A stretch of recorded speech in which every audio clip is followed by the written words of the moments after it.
Hi ನಮಸ್ತೆ. ಇದು ಸೋಮವಾರದ ಮಿನಿ ಬ್ಲಾಗ್ ಆಗಿರುತ್ತೆ. ಇನ್ನು ನಾಡಿದ್ದು ಹಬ್ಬ ಇರೋದ್ರಿಂದ ದೇವಸ್ಥಾನಕ್ಕೆಲ್ಲೂ ಹೋಗೋಕ್ಕಾಗಲ್ಲ, ತುಂಬ ರಶ್ ಇರುತ್ತೆ ಅಂದ್ಬಿಟ್ಟು ಯಾವತ್ತಾದ್ರೂ ದೇವಸ್ಥಾನಕ್ಕೆ ಹೋಗೋಣ ಸೋಮವಾರ ಅಂದ್ಕೊಂಡು ಇವತ್ತು ದೇವಸ್ಥಾನಕ್ಕೆ ಹೋಗ್ತಿದ್ದೀವಿ. ಯಾವ ದೇವಸ್ಥಾನಕ್ಕೆ ಅಂತಂದರೆ ಇದು ಚಾಮುಂಡಿ ಬೆಟ್ಟಕ್ಕೆ ಬಂದಿದ್ದೀವಿ.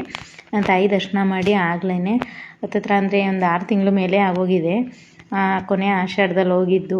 ಅಯ್ಯಪ್ಪ, ತುಂಬ ದಿನ ಆಗಿತ್ತು. ಅಮ್ಮ ನಮ್ಮ ಮೇಲೆ ಮುನ್ಸ್ಕೊಂಡು ಬಿಟ್ಟಿದ್ದಾರೋ ಏನು ಅಂತ ತುಂಬ ಯೋಚನೆನೇ ಆಗೋಗಿತ್ತು.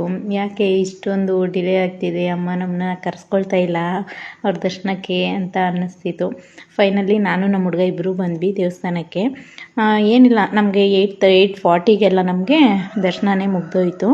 ಅದಾದಮೇಲೆ ತಾಯಿ ದರ್ಶನ ಮುಗಿಸ್ಕೊಂಡು ಇನ್ನು ಹೊರಗಡೆ ಬಂದು ಆಂಜನೇಯಗೆ ಕೈ ಮುಗಿದು ಅಲ್ಲೇ ತೀರ್ಥ ಪ್ರಸಾದ ತಗೊಂಡು ಅಲ್ಲಿಂದ ಗಣೇಶನ ಹತ್ರ ಹೋಗಿ ಅಲ್ಲೂ ಕೂಡ ತೀರ್ಥ ಪ್ರಸಾದ ತಗೊಂಡು ಇನ್ನು ಹೊರಗಡೆ ಬಂದು ಅಲ್ಲೇ ಪಕ್ಕದಲ್ಲಿದ್ದ ಮಹಾಬಲೇಶ್ವರ, ಇವತ್ತು ಹೆಂಗಿದ್ರು ಸೋಮವಾರ ಅಲ್ಲ, ಸೊ ಮಹಾಬಲೇಶ್ವರ ದೇವಸ್ಥಾನಕ್ಕೆ ಹೋಗಿ ಅಲ್ಲಿ ಶಿವಪ್ಪನ ದರ್ಶನ ಮಾಡೋಣ ಅಂದ್ಕೊಂಡು ಅಲ್ಲೂ ಕೂಡ ದರ್ಶನ ಮಾಡಿಕೊಂಡು ಸ್ವಲ್ಪ ಹೊತ್ತು ಕೂತಿದ್ದು ಅಲ್ಲಿಂದ ಪ್ರಸಾದಕ್ಕೆ ಬಂದ್ವಿ.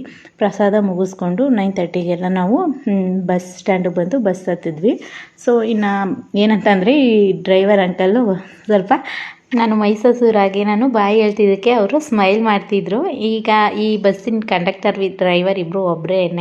ಇನ್ನು ನಾವು ಸಿಟಿ ಬಸ್ ಸ್ಟ್ಯಾಂಡಲ್ಲಿ ಬಸ್ ಇಲ್ಲದು ಅಲ್ಲಿಂದ ಮಾರ್ಕೆಟ್ಗೆ ಹೋಗಿ ಮನೆಗೆ ಸ್ವಲ್ಪ ದಿನಸಿ ಸಾಮಾನು ತರಬೇಕಿತ್ತು.